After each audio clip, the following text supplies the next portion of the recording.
இந்த நாளில் வசனத்தை வாசிக்க விரும்புகிறேன். அப்போஸ்தலர் 9ஆம் அதிகாரம் 15வது வசனம்.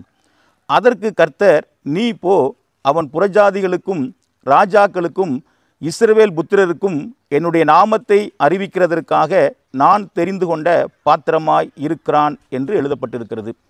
இந்த வசனம் பவுலை குறித்து அனனியாவிடமே சொல்லப்பட்டதான ஒரு வார்த்தையாகும்.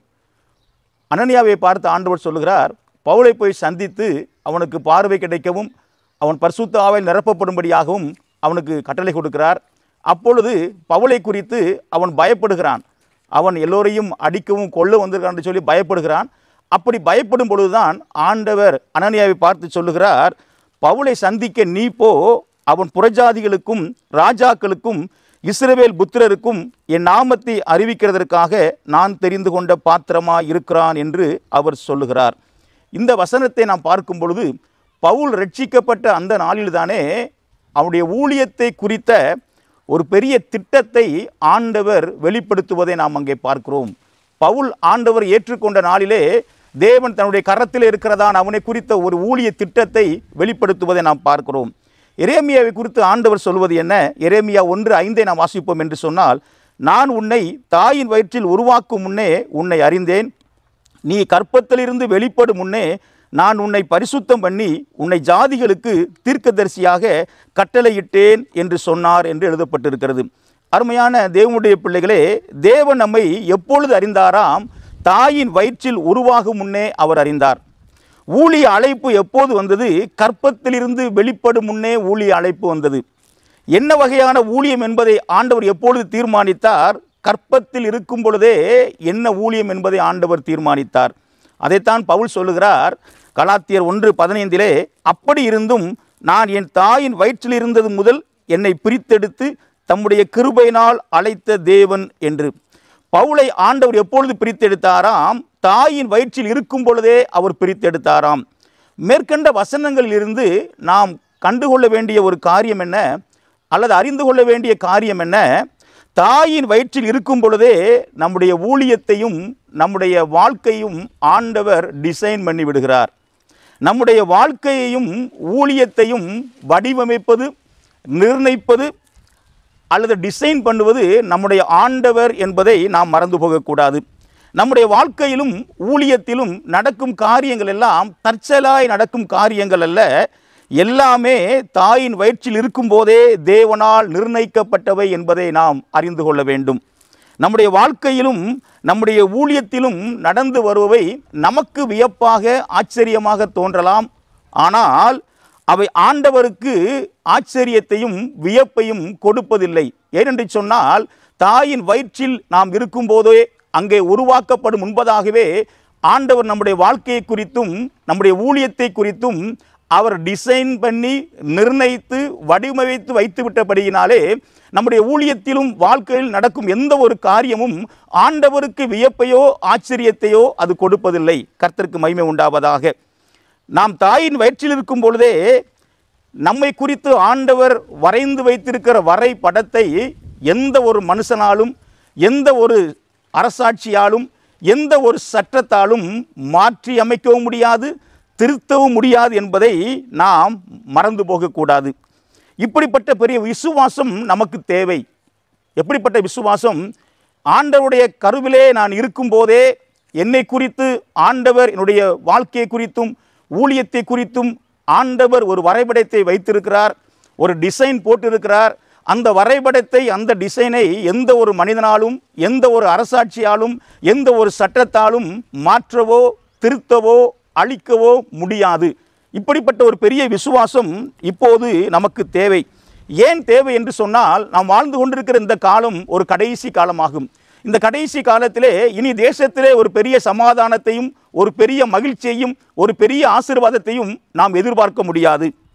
எனவே இப்படிப்பட்ட விசுவாசம், நம்பிக்கை இருந்தால்தான் இந்த பூமியிலே, இந்த உலகத்திலே நாம் மகிழ்ச்சியோடு ஆண்டவருக்காக வாழவும் ஆண்டவருக்காக சேவை செய்ய முடியும் என்பதை நாம் மறந்து போகக்கூடாது. அருமையான தேவனுடைய பிள்ளைகளே, 2 காகங்கள் ஒரு மரத்திலே இருந்து பேசி கொண்டிருந்ததாம். ஒரு காகம் சொன்னதாம், இன்று காலையிலே நான் எழும்பி தினந்தோறும் எனக்கு ஆகாரம் கிடைக்கும் கடைக்கு சென்றேன். அங்கே எச்சில் இலை போடுகிறதான தொட்டியை பார்த்தேன். தொட்டி காலியாக இருந்தது. அந்த கடையை நோக்கி பார்த்தேன். அந்த கடையிலே கொரோனா நிமித்தமாக கடை பூட்டப்பட்டிருக்கிறது என்று எழுதப்பட்டிருந்தது. ஒரு நிமிஷம் திகைத்தேன். ஆண்டவரே என்று பார்த்தேன். தெற்கு பக்கமாய் போகும்படியாக நடத்துதல் பெற்றேன். தெற்கு பக்கமாக நான் பறந்து போனேன்.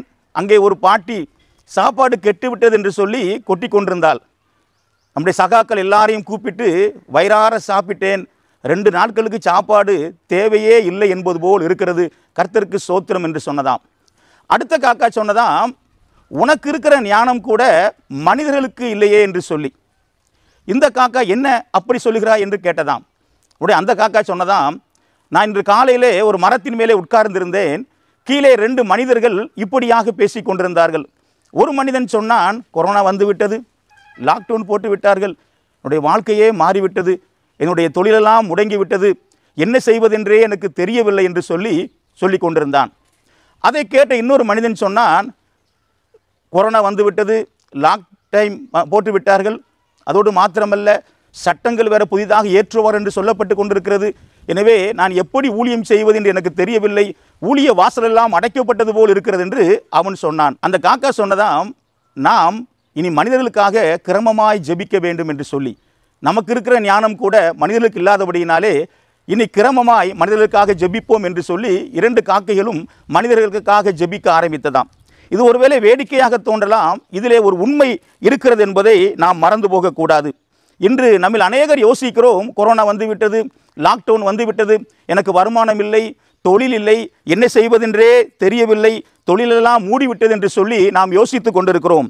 ஒன்றை நாம் நன்றாக அறிந்து கொள்ள வேண்டும், கொரோனாவோ அல்லது லாக்டவுனோ பொருளாதார ஏற்ற இறக்கமோ நம்முடைய வாழ்க்கையை குறித்து ஆண்டவர் கரத்தில் உள்ள வரைபடத்தை திருத்தவோ அழிக்கவோ மாற்றவோ முடியாது.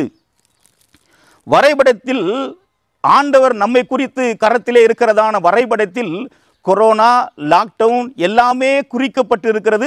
அதற்கு பின்பு எப்படி நாம் நடக்க வேண்டும் என்ற வழியையும் அவர் கரத்திலே அவர் வைத்திருக்கிறார். கர்த்தருக்கு மகிமை உண்டாவதாக.